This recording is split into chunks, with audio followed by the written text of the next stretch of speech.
When I first met my teacher, Rabbi Richard Levy, at a URJ biennial convention in Boston when I was still in college, I found myself seated to his left at Shabbat dinner. And it was pretty amazing that I had this chance, given that there were over 1,000 people present at the meal. At the time, Rabbi Levy was the dean of the rabbinical school at Hebrew Union College in Los Angeles, and I was in a fleeting moment of considering the program, a phase that at first passed quickly, then returned, and then passed, and then eventually stuck. I remember being intimidated by Rabbi Levy at first. He was an author, a scholar, a giant in the eyes of our community.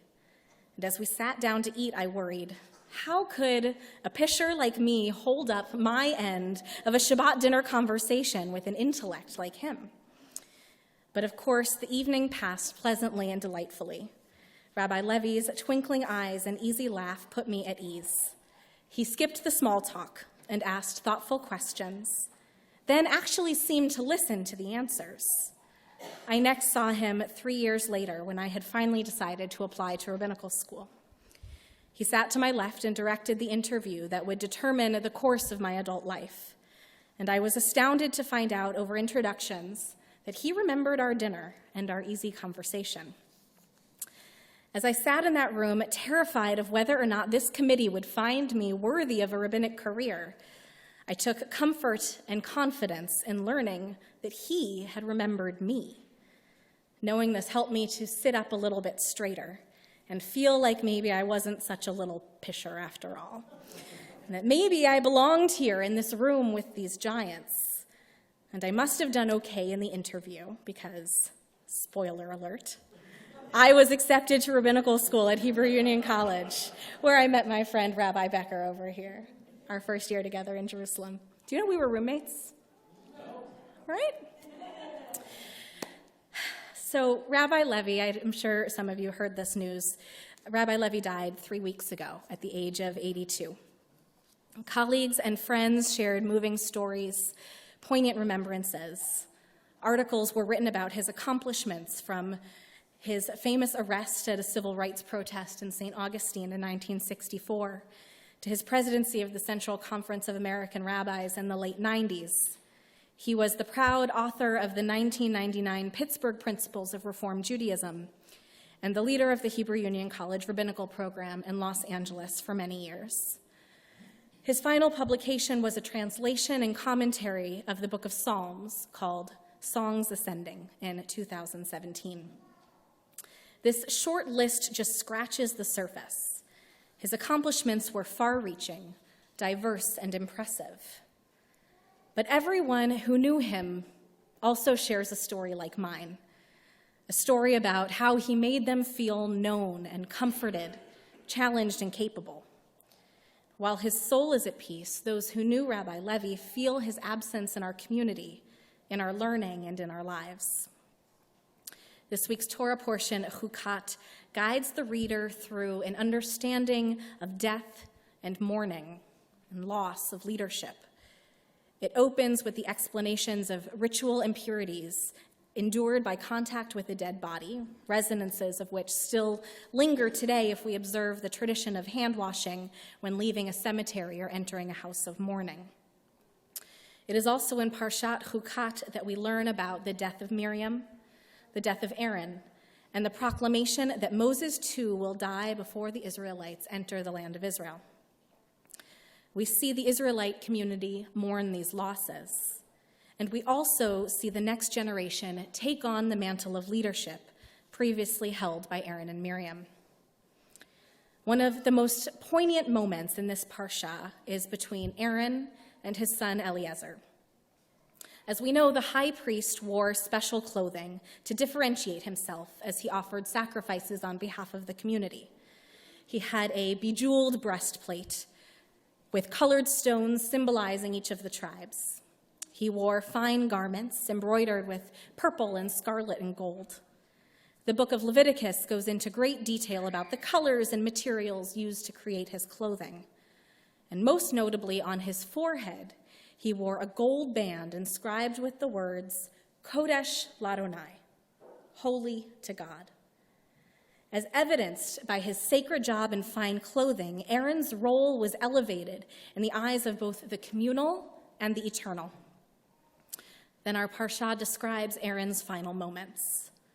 It says, Moses stripped Aaron of his vestments and put them onto his son, Eleazar. And Aaron died there on the summit of the mountain. When Moses and Eleazar came down from the mountain, the whole community knew that Aaron had breathed his last. All the house of Israel bewailed Aaron 30 days. We can imagine the visual of Aaron's son, Eleazar, wearing his sacred garments, the breastplate and the headband, the kind of gift a child often admires but never truly wants to receive. We can imagine how heavy his father's memory felt as he wore it down the mountain. It is up to Eleazar now to wear the garments, to be the priest, and to carry forth his father's presence into the next generation. I am reminded of one of my favorite lessons from Rabbi Levi. In his book, A Vision of Holiness, he writes about the high priest and his holy headband. Why was this necessary, Rabbi Levi asks. Aaron and the high priests who followed him must have looked like ordinary people. If he was dressed in jeans and a t-shirt, he would never recognize him as the chief personage who would help us draw closer to God by helping make the proper offerings in the tabernacle and later in the temple. If we encountered him in his white robes, we might merely be scared, intimidated, or repelled by his formidable presence. But that would be contrary to his mission, which was to bring us near to God. Perhaps that is why he wore this gold band on his forehead, to remind us to take the opportunity of being in his presence to draw closer to the holiness of God. Holy to God invites us to consider each person as if he or she were as wide an entryway to the unique aspect of God's nearness as the high priest himself. Rabbi Levi goes on to remind us that the early Reform movement was very much drawn to the image of the Jewish people as Mamlechet Kohanim v'Goy Kodesh, a realm of priests and a holy people. Each Jew was therefore to act as though he or she were the high priest, representing the holiness of God in our bearing and our actions. But we need not relegate the band inscribed "Holy to God" only to a long-vanished hierarch.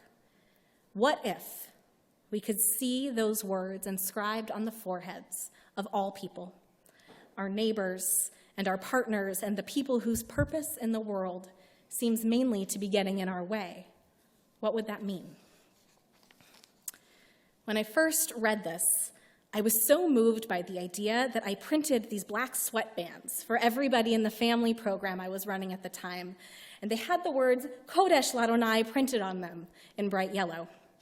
And we wore them all morning to experience what it would look like to look at our friends and our partners and our children in the eyes and remember that even though they might have left the garage door open last night or left their dirty socks in the hallway or broken a dish this morning, this person is holy in the eyes of God.